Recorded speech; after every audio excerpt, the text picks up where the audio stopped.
Hi guys, it's OG Delta Primus here, relatively new to the reaction videos and Star Citizen content that I've been providing you over the last couple of days about our exploits in the verse. Obviously there's a lot going on at the moment and I'm trying to keep appraised of it and trying to keep you appraised of it really and provide a bit of opinion.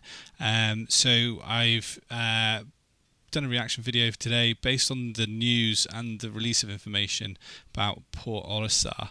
And if you haven't seen this, then you can head over to the link that will be in the comments section that will take you to the original video. This is just my thoughts and feelings on it. I'd love to know what yours are. Let's get into the video and see what we've got going on.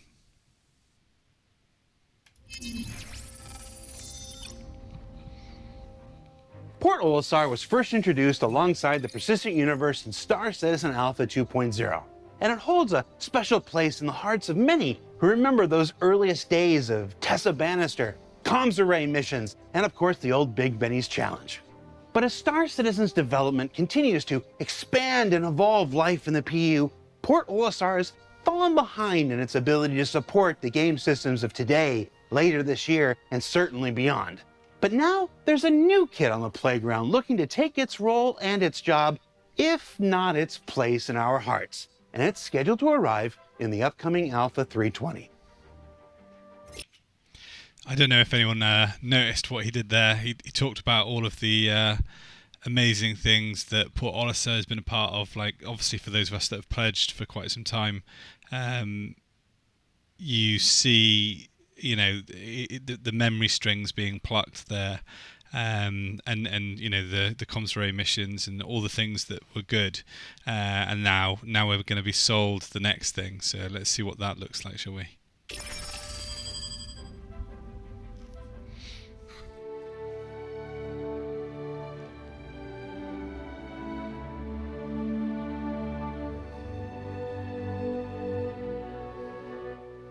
Port Olisar was our first space station that we put into Star Citizen. It's gone through some minor changes, but for the most part, it's really stayed the same. Just a quick, easy, get in, get out space station.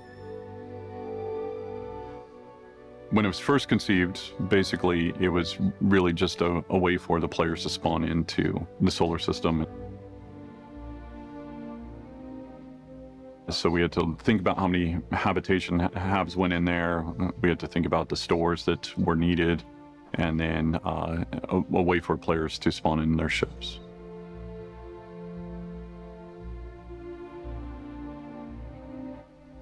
I think that people like it just because it's get in, get out, you know, and there's that kind of feel. There's no transit loops. There's nothing there that basically extends the timeline and the gameplay. So I think that is key. Really, they know that. They've just hit on why Port Olisar is so popular. There's none of this extended gameplay loop. There's none of this. I watched a video by Buzzcut Psycho the other day, and we were talking about it in the comments, where he was talking about the lack of respect for time the game sometimes has. Like, you almost have to play the game to prep to play the game, and whilst that's great for kind of your fidelity, sometimes it just makes it really difficult to come on and just play for a bit. And the fact that the directors here have picked up on the fact that Port Olisar was able to deliver that one thing that other stations couldn't and other planets couldn't, which was the ability to just log in, get in your ship and go without the arduous journeys through transit systems. I think that's key. So surely whatever they're going to sell us next is going to take that into account. And for the most part, it has all the shops the average person needs, you know, armor shop, FPS shop. There's a ship item shop there as well. I think the initial implementation of Port Olisar, you know, did everything that we needed it to do, checked all the boxes. But obviously, as the game has evolved and changed over time, like, we needed to adjust it. We've added medical gameplay, we've added cargo, and unfortunately, Port Olisar doesn't Wait, have we added cargo yet? I'm not sure that we have. Support any of those game loops, so it became apparent that we need to start investigating a way to change it or adjust it and bring it up to speed.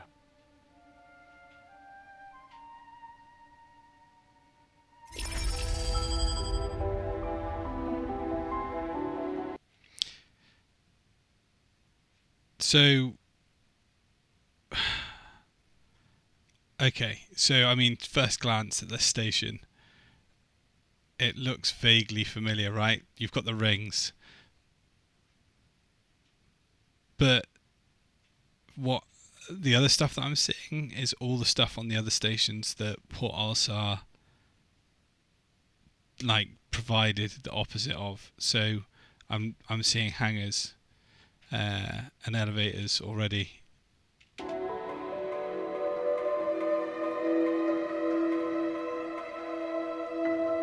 Seraphim Station is the official name for what we've been calling Olisar 2.0 internally for quite a while now.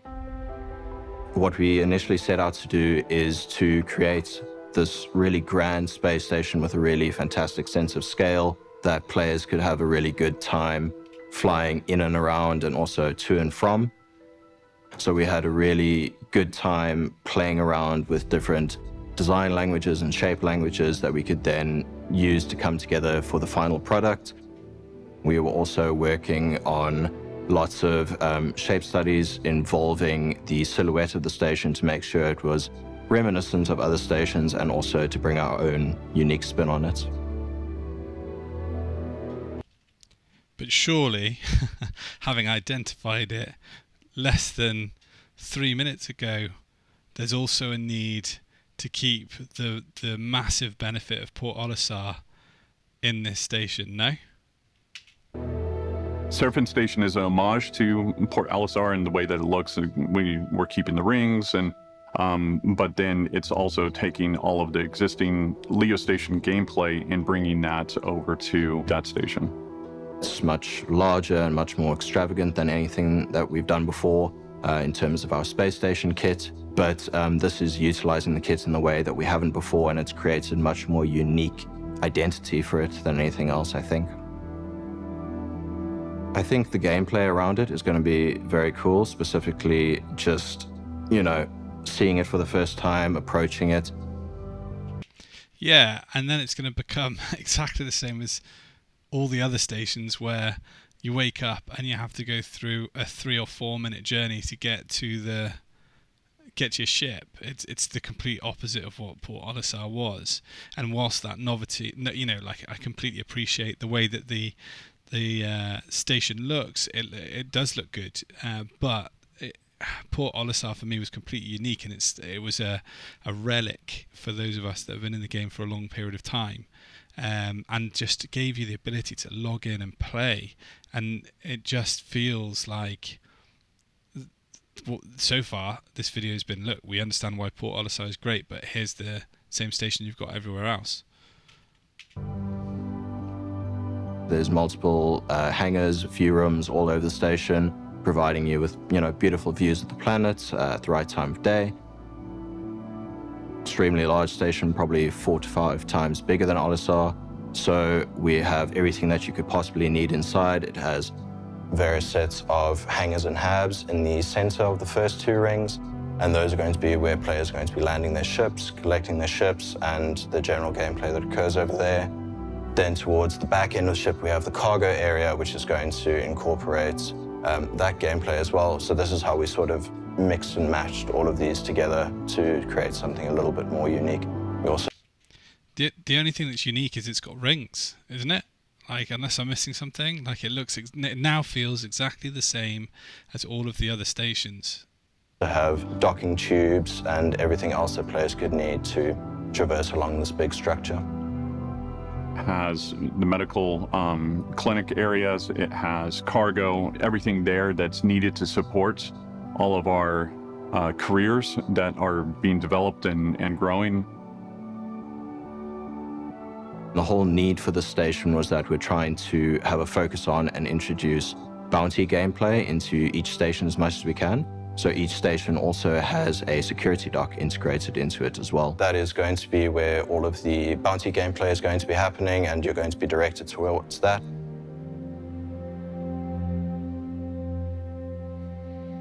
I mean, that's great, but it's not in the game. So it will be the replacement, so to speak, for Olisar. Olisar is not going anywhere. We know what a... I mean, I don't know. Forgive me if I'm wrong and I'm being negative here, but I don't see that any of the stuff that was missing from Port Olisar couldn't have been added to Port Olisar. Like, why could it not have been expanded on, whereby there was an upgrade mission like Xenothreat kind of is, you know, like a community mission where we all brought stuff and traded and ran materials, defended it from pirates, etc., etc., whilst it was vulnerable. Why could we not have had that and seen that Port Olisar got extended so it had a security platform put on the end of it, or they built, you know, vertically off these platforms, like, you know, so that the actual areas within Port Olisar went up and it became more of a satellite necessarily than sort of an aerodynamic station. I don't know, like. This feels a bit lazy. It feels like, right, well, Port Olisar wasn't quite working, so we've binned it and we're just going to put in our usual station there with a couple of rings on it, just to make people feel better about the fact that we've taken, you know, one of the core relics out of the game. Historical thing it is for the players. We will pay proper homage to it later. And we were trying to find ways to basically send it off. Obviously, I think if we did a new space station and just renamed it Port Olisar, the old Port Olisar that they loved then just goes away completely. I mean, this guy's got his finger on the pulse. Like, he understands what Olisar means, but I just don't see how his words are tying up with what's actually happened. Like, so effectively, what he's saying there is that there's not going to be a community mission. They're just going to change it, and at some point in the future, soon TM, they will do something with Port Olisar, and we're just going to have to wait and see what that is. But to me, that says, like, oh, we're just going to change it for another station.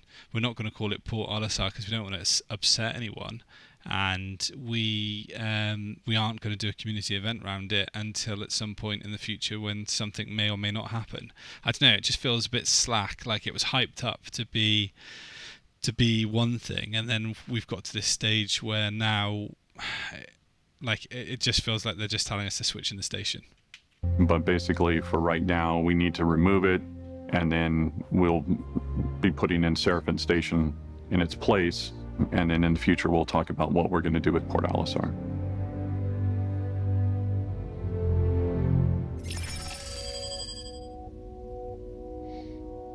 So the way that we set up our LEO stations, all of them are future-proofed and allow us to add new modules to them via our internal transit loop, and the way that we set up the object containers within the game and load. And this is also becoming future-proof for when we add new things to the station. Port Olisar, it was so small, there was no place to add or grow, and there was no transit loops so that we can fill and block off or open new loops to get to new areas. And I don't know whether I agree with this, what he's saying here. Like, I remain unconvinced. This is starting to feel more like excuses now. With Seraphim, this allows us to continue that same thought process and to get everything that we need to give to the player in that area, either things that Horizon is missing or... In fact, what this reminds me of actually is the same thing that some of the older ships aren't being kind of brought up to a gold standard pass because they don't want to have to go back through and sort out the modular nature of it and the components and actually have them there rather than placeholders. And it's like, it's almost like too much work. Like, okay, Port Olisar may not have had those things, but you could have just rebuilt it with the new tech and given it a gold standard pass, and then you could have done those things to it. I don't know, like, I don't know, that's how I feel. Or things that Grimp Hex might be missing. This allows us to basically make sure that the player has a local area and a local space station to acquire anything that they might need. So as new careers come online, whether that be bounty hunter or exploration or other things, this opens new ways for us to actually go in and add new decks, new content. So Seraphim actually fixes all of that. The whole sea is coming, and with the cargo decks and the gameplay that we needed to load the whole sea, we felt that this was the right time to introduce it to the game. Yeah, like, I get it. Port Olisar didn't have that capacity, and, you know, if they're talking about eminently bringing in exploration and bounty hunting, then it probably did need that upgrade, and now is a good time to bring it in. I can't help but feel that the gameplay for the whole sea is going to be somewhat limited, and so they needed another stop. And so that's why they've had to do this. But this feels a bit rushed. I'm you know, I feel like it should have come in with a community event. It could have been better thought out. It could have taken some more time. But I don't know what it is about CIG at the moment, where some things they'll rush through like this because it suits, but then other times they will drag things on and on and on until it's at a gold standard. I feel a bit sour about this one. Port Olisar has been in the game as long as I have, and it's one of those situations whereby I would have liked to have seen it. I'd have liked to have seen it expanded rather than just binned, which is what this feels like. I know they're saying in the video it has not been binned; it'll come back in the future. But you know, future TM is kind of a running joke here with RSI and CIG. I don't think you can say it's better station than Port Olisar. I think like Port Olisar has become a monument to the players, and it's got its own value. That I think we tried to honor that as much as possible, and I think we tried to create our own take on that as much as possible. So I like to think that we ended up saying that we were all very happy with. I wouldn't say it is better than Olisar, no. For marketing purposes, it's better. For marketing purposes, it's absolutely 100% 3 times better than Olisar, statistically. I mean, that's the nail on the head right there. That's the joke that's not a joke, isn't it? So, what did we learn this week? Well, we learned that Port Olisar's days are numbered when that new hotness, Seraphim Station, comes online in the upcoming Alpha 320. That it'll be home to all the present-day amenities and capabilities current space stations have to offer. And of course, be better set up for future developments, cargo, bounty hunting, and all the other commercial and industrial gameplay systems that'll continue to evolve in subsequent patches later this year. We also want to give a big shout out to some massive bar citizens that have happened over the last 2 weeks, including those near each studio in Los Angeles, Austin, Montreal, Manchester, Frankfurt, as well as some absolutely enormous ones in Shanghai with roughly 1,500 people, followed by Hong Kong, and if I'm not mistaken, Incheon, South Korea coming up this Saturday, Paris the Saturday after that, and then of course, my absolute favorite each and every year, Cologne, Germany for Gamescom. It's a terrific way to celebrate a birthday, I can promise you that. And while we're talking celebrations, CitizenCon, the big live in-person event, is returning after a 4-year hiatus this year with a 2-day event in my hometown of Los Angeles. It's your chance to meet your favorite developers and fellow citizens in person and pitch which ship you think should be made next directly to John Cruz's face, or even how you think a particular gameplay system should work directly into Todd Pappy's eyes. They're not allowed to leave.